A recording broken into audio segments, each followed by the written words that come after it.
Hello मेरे प्यारे बच्चों, स्वागत करते हैं एक बार फिर से क्रिएटिव कोचिंग क्लासेस के इस ऑनलाइन चैनल पर। आज आ गए एक नए वीडियो के साथ। इस वीडियो को शुरुआत करने से पहले आप सबसे बच्चा बात करना चाहेंगे कि जो वीडियो पिछला अपलोड किया गया है प्लेलिस्ट में पड़ा है, जाकर चेक कर सकते हो कि अगर आपको प्रतिबिंब क्या है, दर्पण किसे कहते हैं बेटा, अगर उसमें आप सबको दिक्कतें हैं तो उसको एक बार जरूर देख लीजिए। हम आपसे यही रिक्वेस्ट करते हैं, कुछ वीडियो को देख कर आओगे तो यहाँ जो देखोगे वीडियो उसका रिस्पॉन्स अलग होगा, विश्वास रखिए। पिछला वीडियो आप लोग देख लीजिए। फिर आ जाते हैं इस वीडियो में। अब इस टॉपिक पे आपको चर्चा करते हैं। आज हमको चर्चा क्या करनी है, आप सबको पता है ना भाई। कल हम प्रतिबिंब बता दिए थे, प्रतिबिंब किसे कहते हैं, प्रतिबिंब के प्रकार बता दिए थे। आज हमको पढ़ना है गोलीय दर्पण द्वारा प्रतिबिंब बनाने के नियम। गोलीय दर्पण द्वारा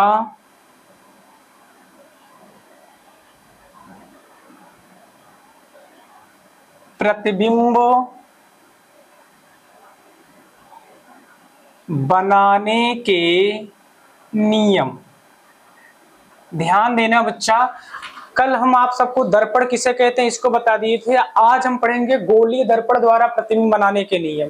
चाहे देखो, गोलीय दर्पण के आपको बताए थे दो भाग होते हैं, एक उत्तल होता है, एक अवतल होता है। तो ये जो गोलीय दर्पण है इसके दो भाग होते हैं, उत्तल और अवतल। अब उत्तल और अवतल जब आप पढ़ोगे ना बच्चा, तो उसमें उत्तल दर्पण हो या अवतल दर्पण, सब में 6 प्रकार के प्रतिबिंब बनेंगे। तो 6 प्रकार के प्रतिबिंब आप सबको पढ़ने हैं। उसके पहले हम आपको बता देते हैं कि गोलीय दर्पण द्वारा प्रतिबिंब कैसे बनता है मेरे भाई।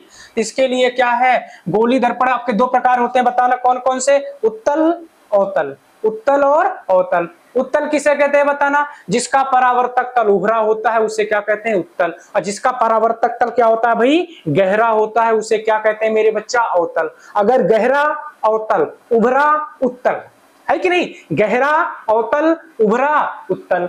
तो आ जाते हैं, ध्यान दीजिएगा। गोलीय दर्पण में पहले हम दोनों दर्पण बना देते हैं। आपको बताए जिसका परावर्तक तल गहरा है, हमारे साथ बोलते चलिएगा भाई। जिसका परावर्तक तल गहरा होगा उसे क्या बोलेंगे, अवतल दर्पण। ये इसका हो जाएगा मुख्य अक्ष, मुख्य अक्ष। ये इसका होगा ध्रुव, इधर होगा इसका फोकस, फिर होगा मेरे बच्चा वक्रता केंद्र।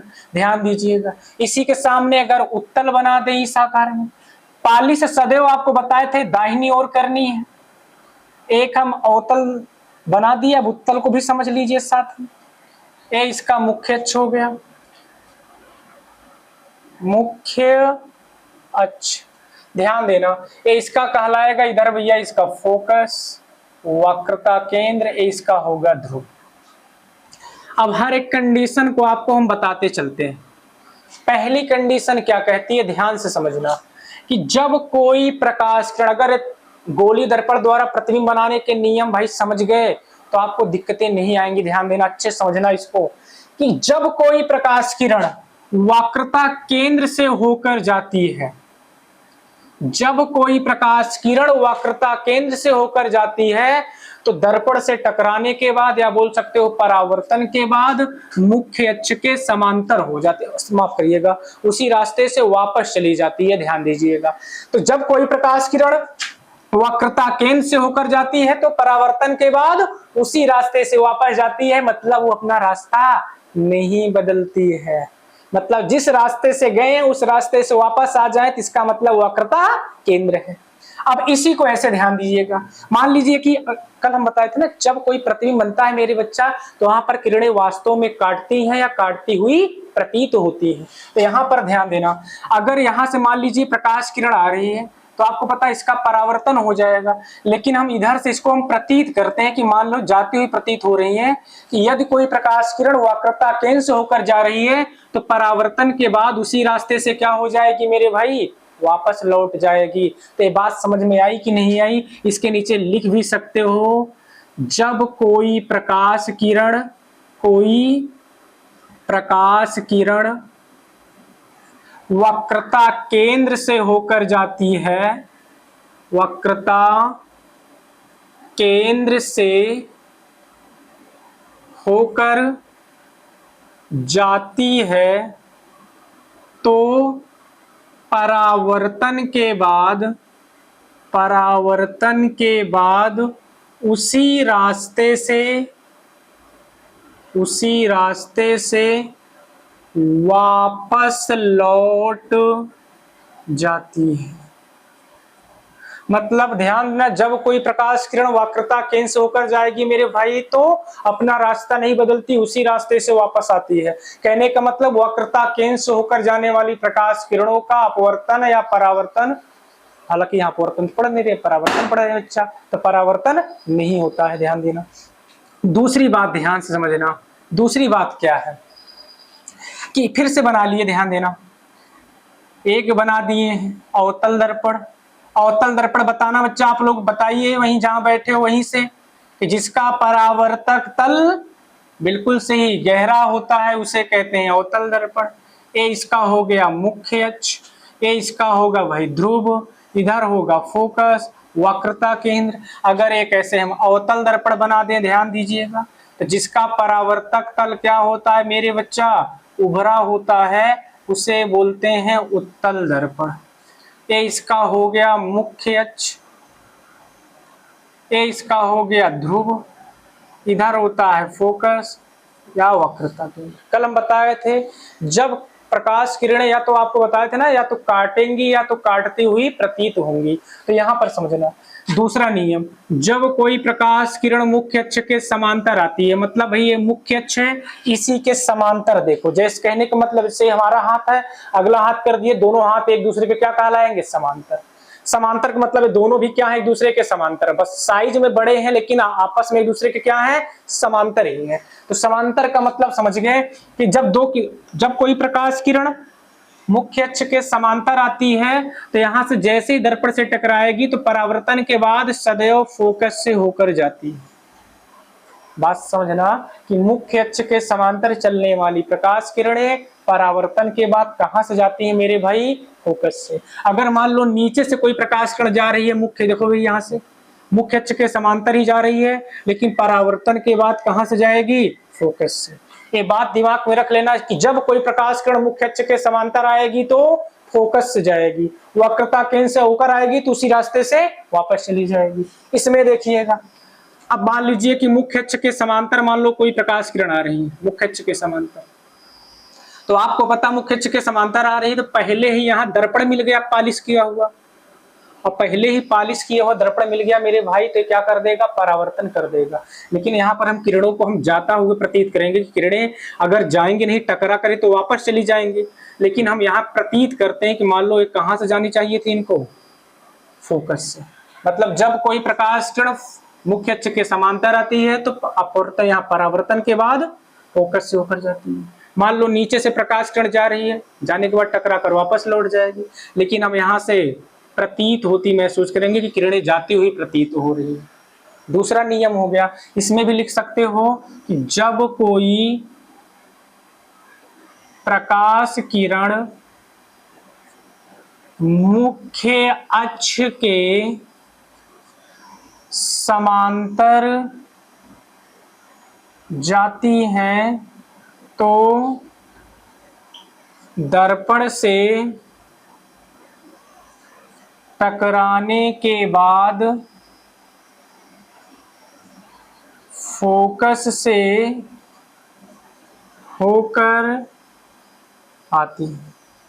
मतलब फोकस से होकर आएंगी। अगर मुख्य अक्ष के समांतर आई हैं भाई तो दर्पण से टकराने के बाद फोकस से होकर जाएंगी।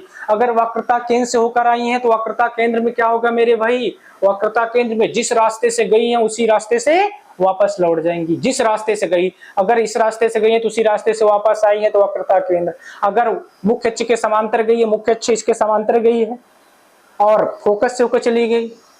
अगला नियम इसको भाई नोट कर लीजिएगा। तो एक और 3 प्रकार से किरणें चलेंगी, तो इसको भाई नोट कर लीजिए। इसको हम मिटा देते हैं, तुरंत ध्यान दीजिएगा। कर लिए होगे आप लोग। चलो चलते हैं भाई आगे, अगला समझते हैं। गोली दर्पण द्वारा प्रतिबिंब बनाने के नियम। बच्चा पेपर में 4 नंबर का पूछा जाता है आप सबसे। तीसरा नियम क्या कहता है, फिर से बना दिए। आप लोग दर्पण तो पहचान ले रहे हो ना भाई, जिसका परावर्तक तल गहरा है उसे बोलेंगे अवतल दर्पण। ध्यान से समझना, हम ले लिए मार्कर। और ये इसका क्या कहलाएगा मेरे भाई, मुख्य अक्ष कहलाएगा। मुख्य अक्ष। इधर क्या होगा? ध्रुव।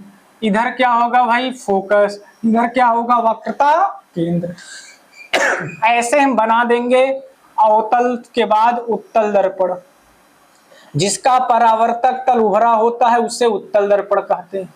ये मुख्य अक्ष हो गया मेरे बच्चा, मुख्य अक्ष।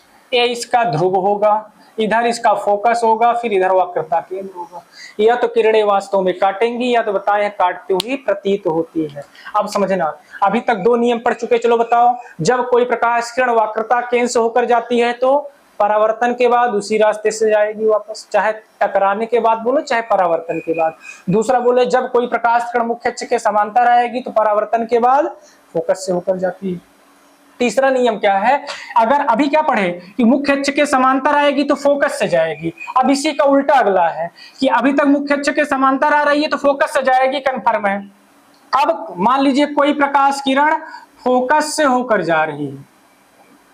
जब कोई प्रकाश किरण फोकस से होकर जाती है तो परावर्तन के बाद ही, दर्पण से टकराने के बाद मुख्य अक्ष के समांतर हो जाती है।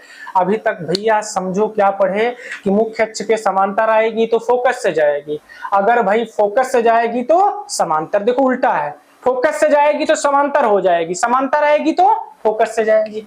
अगर मान लीजिए नीचे से ही प्रकाश किरण जा रही है, जब कोई प्रकाश किरण फोकस से होकर जाती है तो परावर्तन के बाद, तीर देखना भाई, किरण जा रही, परावर्तन के बाद मुख्य अक्ष के समांतर हो जाएगी। ऐसे ही इसमें आ जाना भाई।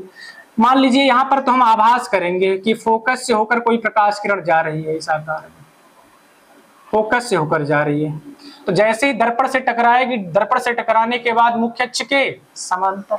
मान लो नीचे भी ये फोकस से होकर कोई प्रकाश किरण का हम आभास कर रहे हैं, ये जा रही है, लेकिन जैसे ही दर्पण से टकराएगी मुख्य अक्ष के समांतर हो जाएगी, मुख्य अक्ष के समांतर हो जाएगी। ध्यान देना। तो आप क्या समझे कि गोली दर्पण द्वारा कितने प्रकार से प्रतिबिंब बनते हैं भाई? 3 प्रकार से। तीनों में क्या था मेरे बच्चा कि जब कोई प्रकाश किरण वक्रता केंद्र से होकर आती है तो दर्पण से टकराने के बाद उसी रास्ते से वापस जाती है। जब कोई प्रकाश किरण फोकस से होकर जाती है तो दर्पण से टकराने के बाद मुख्य अक्ष के समांतर हो जाती है। और जब कोई प्रकाश किरण मुख्य अक्ष के समांतर आती है तो दर्पण से टकराने या परावर्तन के बाद फोकस से होकर जाएगी। इसमें भी आप लोग चाहे तो लिख सकते हो, सुन लीजिए भाई। जब कोई प्रकाश किरण फोकस से होकर जाती है तो दर्पण से टकराने के बाद मुख्य